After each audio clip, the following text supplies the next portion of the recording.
Brakatiyah Hawul, Brakatiyah Shai, Brakatiyah Hawul, Brakatiyah Shai, Brakatiyah Hawul, Brakatiyah Hawul, Bashim Yahushai, Bahashim, Chakudash. Belongs to the apostles and the elders of Great Millstone True Well. I want to say salutations to the hopeful elect out there, you Akim, the Tzadakim, that do this thing in the utmost truth and sincerity. On the pre-Shemon, I'm going into another end time chapter on the book of Jeremiah, chapter 51. I'm going to start at 1. It says, "Thus saith the Lord Yahweh, Bashim Yahushai, behold, I will raise up against Babylon and against them that dwell in the midst of them that rise up against me a destroying wind." Now, Jeremiah chapter 50, 51, Jeremiah writes 2 letters to Babylon. And, most scholars, teach, well, I'm not going to say they don't know, at least they don't speak about it openly, that, look, this Babylon that we're reading about in Jeremiah 50 and 51 is not the ancient world Babylon, okay? This is prophetic Babylon talking about America, okay? It's talking about America. That word Babal, Babylon, Babal, confusion, law and land. It's a land of confusion. Okay, now it says, against Salakia, and I will raise up against Babylon, against them that dwell in the midst, and them that rise up against me, a destroying wind. Now, what's that destroying wind talking about? This is going into thermonuclear destruction, all right? The nuclear missiles do leave behind a nuclear wind, all right, that leads to massive destructions. And it's also mentioned in the book of Joel, where it says pretty much a beautiful plain before them and a sea of fire behind them, talking about the missiles, roughly paraphrasing. Okay, because when they hit, that's what that nuclear wind does. Leaves a sea of destruction behind it. It says, verse 2, "And I will send unto Babylon fanners that shall fan her and shall empty her land." Now, the fanners are who? The fanners are the other nation, because it's talking about a bellow fan. In the ancient world of, you would use a bellowing fan to add oxygen to, make the flame or fire greater. And that's what the nations are going to do. When Russia launches missiles on America, they won't be the only one, all right? You have other nations, even ones that are allied with the United States currently, like Great Britain, for example, will turn their back and ultimately also shoot missiles on America and Israel, all right? Completely destroying both lands. The only difference is between Israel and America is the land of Israel shall be built back up again, wherein America is going to be a perpetual desert, all right, and a memorial, all right, just like how Sodom and Gomorrah was made a memorial of what not the fuck to do. That's going to be the land of America, all right. Passing over it from the chariots, looking down on it like, holy shit, in America, back then before the Lord destroyed it, they were marrying alligators in cars and that type of stuff, and that's why the Lord destroyed them. Just like how we speak about the flood with Noah, it's gonna be talked about forever. It's gonna be, that's why it says the smokes are gonna go up forever. Let me back that up. Let me back that up, the points I'm making. All right, let me jump to the book of, hope I get this right, I believe it's Jude. Hopefully I get it right. Jude 1 and 6. I'm gonna start at 6. It says, "And the angels which kept not their first estate," an estate is a body, right, where something dwells, and the first estate that we dwelled in were our angelic state. So that's going into the elect, okay?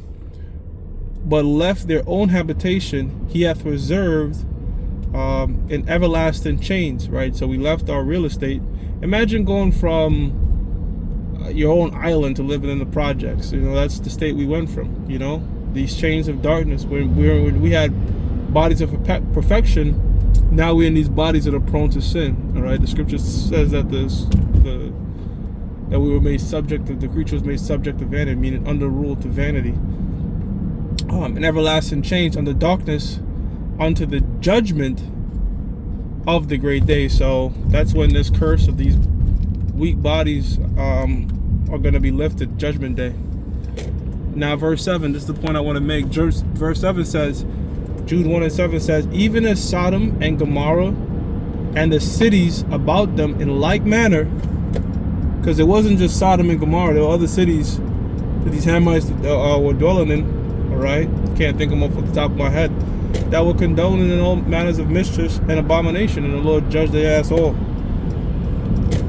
It says, even in Sodom and Gomorrah, and the cities about them, in like manner, giving themselves over to fornication and going after strange flesh, meaning homosexuality. America, same shit, homosexuality, bestiality, you know, are set forth as an example, suffering the vengeance of eternal fire. So, is Sodom and Gomorrah still burning today in eternal fire? No. But the fact that it's still being talked about today, that fire that destroyed them is still being talked about today, makes it somewhat everlasting, because it's an everlasting footprint in the minds of the people. So too will the destruction of America be. It's going to be an everlasting footprint in the minds of the people. Okay? Now, going back to Jeremiah chapter 51, verse 3, it says, against him that bendeth, let the archer bend his bow. Now, is this talking about an actual bow and arrow? No. This is talking about the missiles. All right? The bow that holds the missiles is what we call the nuclear silo. In fact, the term of a defunct missile is called a broken arrow. They even made a movie called Broken Arrow. And you can look up the hypernym, which is a greater definition for arrow, on the WordNet dictionary, and it'll tell you a missile. So, reading on, it says, against him, pardon me, let's just focus real quick. It says, against him that bendeth, let the archer bend his bow. And against him that lifted himself up in his brigandine. Now, a brigandine is armor. It's, well, not, you know, it's a thing that was worn under the armor, like chainmail, which is still a form of armor. Now, you're not going to wear no chainmail and stop any missiles. So, the brigandine is talking about is the nuclear defense missile systems they have, okay? Whether it's air-to-air defense systems, which the United States leads the world in, or sea-to-air, which the United States lead the world in, or surface-to-air, which is where Russia leads the world with the S-400, and what we believe is out there is already the S-500 as well. So that's the brigandine that is talking about in the prophetic sense. Okay, the defense systems against the missiles. Yo, people got demons on them, man, Lord. It says, and against him let the archer bend his bow, and against him that lifted up himself in his brigandine, and spare ye not her young men, destroy ye utterly all her hosts. The scriptures tell you that the slain of the Lord shall be many, in the book of Isaiah 66. It also tells you in the book of 2nd Ezra, the 8th chapter, around the 3rd verse, that there be many created, but only few shall be saved. Because this destruction that's coming is going to wipe out a lot of people. More people than the flood did. If you think about it from just a numeric standpoint, you know, because the population of the planet Earth have increased tremendously. The population constantly keep increasing. And as the Apostle Elder Rama brought out, why is that happening? Because the Lord is going to have a lot of spirits in the planet Earth for that judgment day, because a lot of spirits have to be judged, you know, in that day, in that judgment day when the Lord comes back. It says, and spare ye not her young men. And okay, I read that part. Verse 4 now says, thus the slain shall fall in the land of the Chaldeans, okay, again America, and they that are thrust through in her streets. Verse 5, for Israel hath not been forsaken, nor Judah of his power. Right, so Israel and Judah is talking about the northern and southern kingdom, respectively. And the Lord will never forsake us. That's the book of Isaiah 14:1. As much as Esau would try, have our people sit and go off or what have you, at the end of the day, the Lord has already made up his mind, and the man doesn't change. Okay, Israel is his chosen. All right, it's all about Israel. That's his chosen seed, and the Lord will never forsake us. Though it may seem like it in the short term, in the long term, the Lord is always with his people.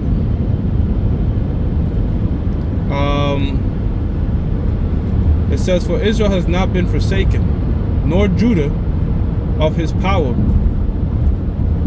of the Lord Yahweh, okay, of hosts.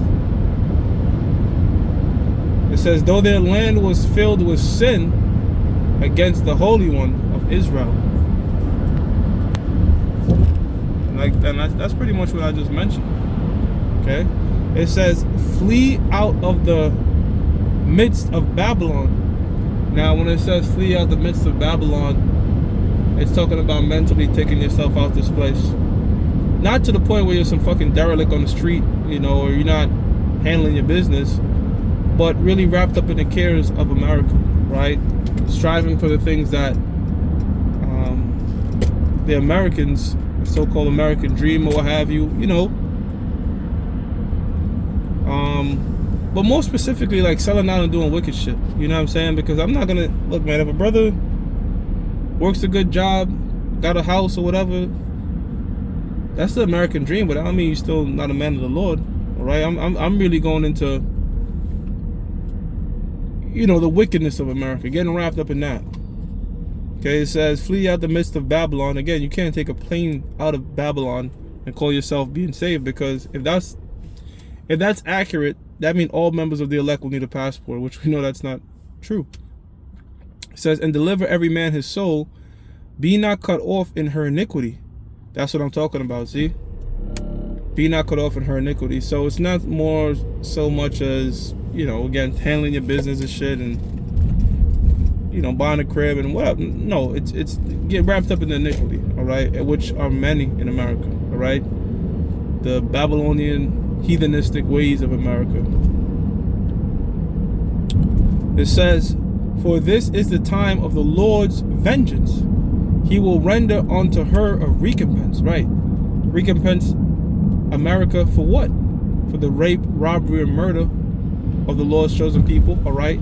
For putting up that propaganda that the Lord and his son are so-called white people. Okay? And again, that Babylon juice, okay, that wine that they made all the nations drunken with, which is LGBTQ, feminism, all that BS. It says the Lord's going to make them pay for that. Colossians 3:25 also tells you that. Babylon, well, here the scripture, here it goes too, the 7th verse. Babylon has been a golden cup in the Lord's hand, all right, that made all the earth drunken. Drunken with what? Her philosophies, okay? The scriptures tell you they stagger, but not from strong drink, okay? So they drunk off the philosophies of America. If you believe a woman could be a man and a man could be a woman, and they're physically still the same, and if you believe any sort of thing like that, guess what? You're drunk off some Babylon juice, man. Okay, some Babylon wine, which is a confusion. You're drunk off confusion. It says, the nations have drunken of her wine, therefore the nations are mad. So the nations have partaken in this fuckery. Okay? And they're looking at what the society has become. Their daughters on OnlyFans. Alright? You can't be a damn man. And what they say is equality. Oh, LGBT equality. Well, it's not equality, it's equity, okay, that they seek. They're not truly seeking equality. If they were truly seeking equality, if you chop your dick off, call yourself a woman, guess what? You still got to compete with other men because you still was born a man. That's equality. But chopping your dick off and saying, I feel like a woman, therefore, hence I should compete with a woman, that's not equality. That's you wanting equity. All right? Or the odds to, more favor you. So, quick little in transit, got what I could get out of Jeremiah, 50th chapter, the end time chapter.